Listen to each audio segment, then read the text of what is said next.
Hello everyone. In the last class, we discussed about the basic computer registers. So in which we were having program counter, AR, IR, TR, OUTR, INPR, DR, AC, and memory. So we discussed about the different working of these registers. Now, in this class, we are going to move ahead to the next topic, which is common bus system.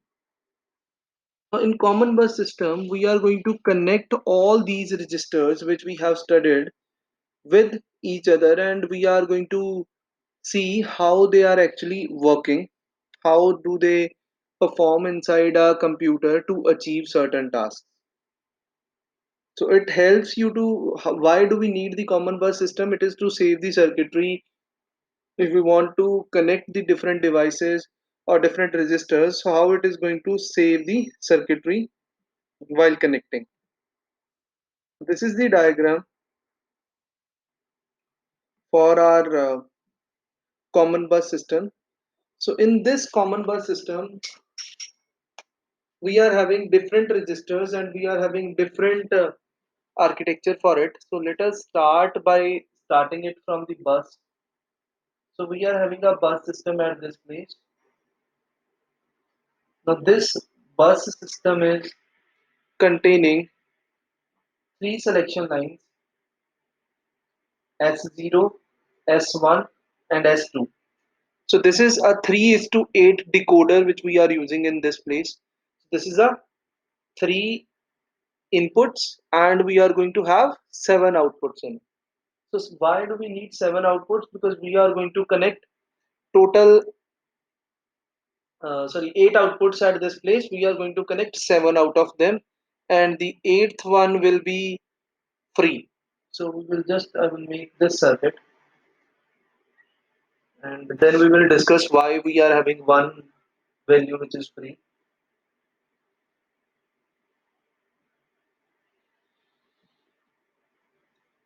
This is a bus. First of all, we have memory.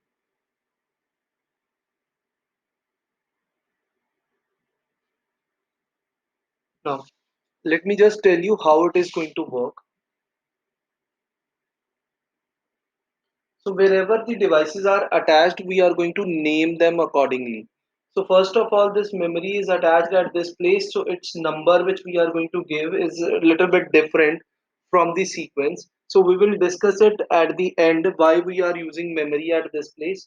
So first of all, I am not drawing this memory at this place. I will start with the address register. So first one which we are going to use is AR. So this is the address register. Its task is to store the address. After this, we are having program counter, which is PC, which is going to store the address of next instruction. Then we have DR, which is a data register. Then we have ALU at this place, and along with ALU, we have AC, which is accumulator, which is a general purpose register. Then after this, we have INPR.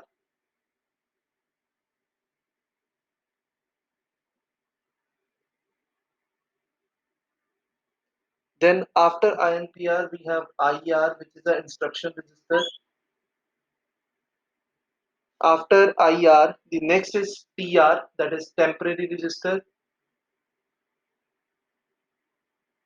And the last one is OUTR, which is output register.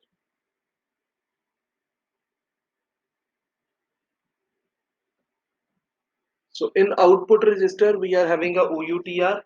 Now, rest are all the values which we need, and last one is memory. So why we are going to construct the memory here, I will tell you the reason. Whenever we are talking about memory, so memory is nothing without a address. So that is why we are constructing this memory very near to the address register. So that whenever we want to transfer the data from memory, because memory is one of the most accessed element in the bus system. So memory has to be near to the AR register, because memory will always be accessed as like this. Memory will be accessed with address. So that is why address register is very near to the memory. So this is the reason why we need to locate it near to the memory. So this is the address. This is the first location,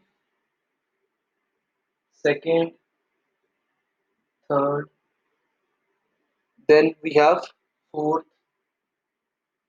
INPR is not going to get connected with the output because its only task is to get the input. It is not going to give the output. That is why it is not connected with the bus. Then IR, PR, then OUTR. So OUTR's task is to give the output, but it doesn't give the output to the bus. It directly gives the output to the output device. So that is why it is also not connected with bus. Next is, what are the different control signals which we have? So in this we have write control signal and we have read control signal. And in AR we have load line, LD, increment which is mentioned with INR, and one we have clear. Now next is in PC, same values, load, INR and CLR. LD is load, INR is increment, CLR is for clear. Then for DR we are also having the same values, load, increment and clear. For accumulator again same values, load, INR and CLR. CLR is to make all the values inside the register 0. So that is why we are having CLR in it. After this, in INPR we don't have any kind of control lines.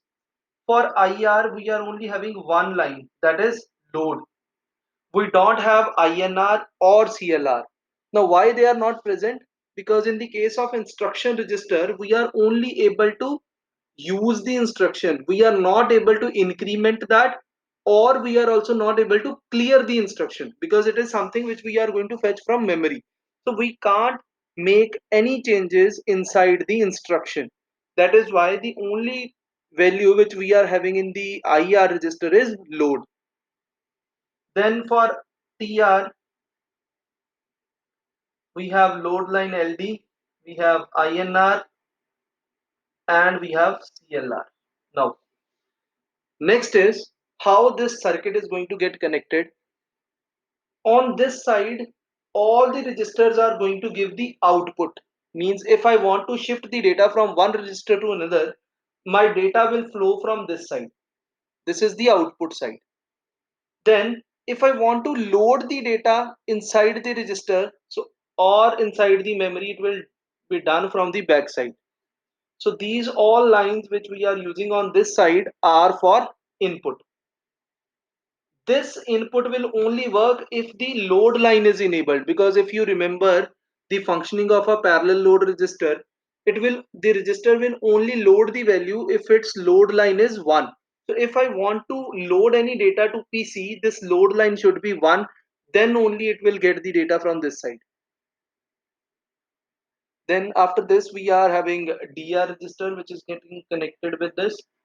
Now there is slight difference at this place. Now what is that difference? I will just rub this out. Now this difference is the ALU is there. Now ALU is arithmetic logic unit. Now this arithmetic logic unit will get its operands from data register, because the data is going to get stored in this place. So data will be loaded from this place first of all. Second, we can get that data from the user. We can get that data from the user as well. So that is why we are also connecting it with input register. The user will be sending the data to ALU. Like if you type in like 2 or 3 value in your computer and you want to the ALU to compute it, so then it will be moving from INPR to ALU. Now the third place from where this can get the data is the accumulator. Accumulator can also send the data to ALU. Now, for to understand this concept, I will tell you there is one instruction like add x. If I put this data, add x, so what will happen? It will add the value of x with the data which it is having in accumulator. So accumulator will also shift the data to AC. So in this type of instruction, the accumulator is used. Please remember they all are going to have load, INR and CLR lines except INR register. There is one another value which is E.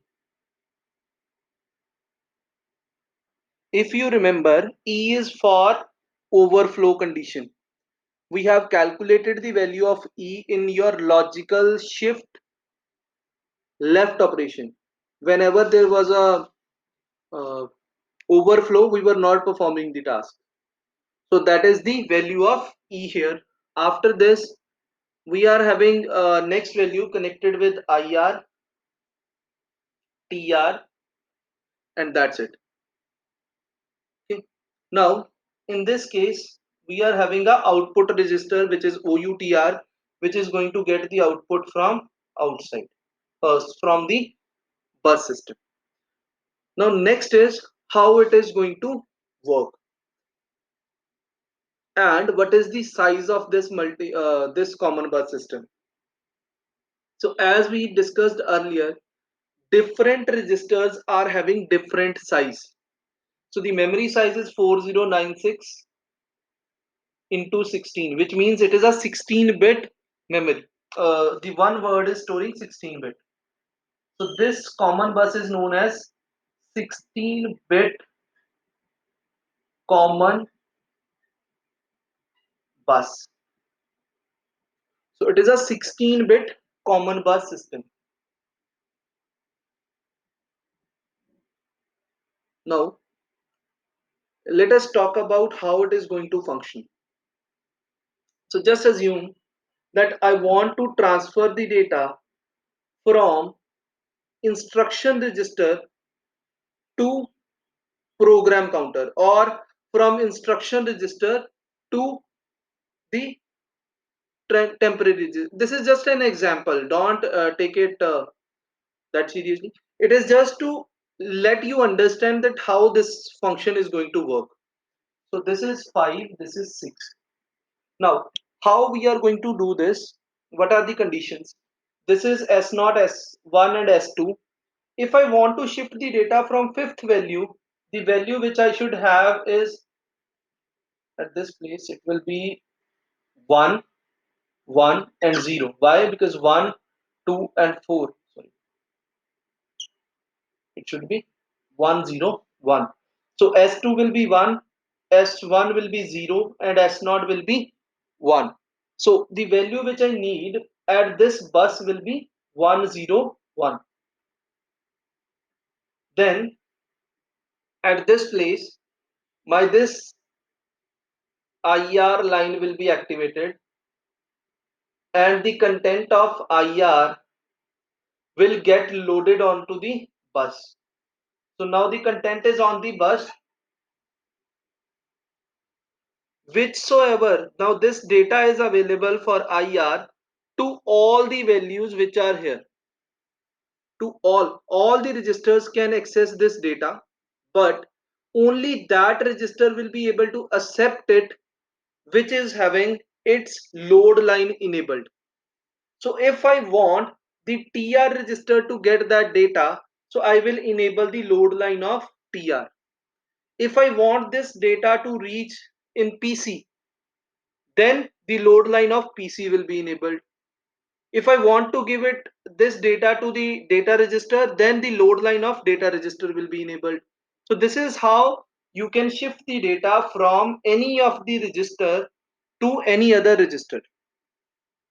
Now, if you pay attention to this, to the size of registers, so you can see there are certain registers which are having a smaller size. Like this is a 12-bit value in AR, and in PC also we are having a 12-bit value. Whereas instruction register, temporary register, data register, accumulator, so all are having high values. So this is possible. It is very possible that you can shift the data from one register to another, but the condition is it should be of same size. There might be some values in which you are going to shift the data which is of different size. So in that case only the significant bits will be sent. Like if I want to transfer the data from IR to PC, just example, so only the address part will be sent because address part is of 12 bit and PC will only be able to store 12 bits in it. The rest parts which we are going to send will not be absorbed by PC. So only out of these 16 values, it will only store the 12 values. And if you remember, when we were discussing about the instruction, in the instruction set, so we were having 0 to 11 as address bits, and from 11 to 14 were the opcode, and this one was the addressing mode. Now if I'm going to put this inside the PC will only store the address. You can see program counter, and what does it store? It stores the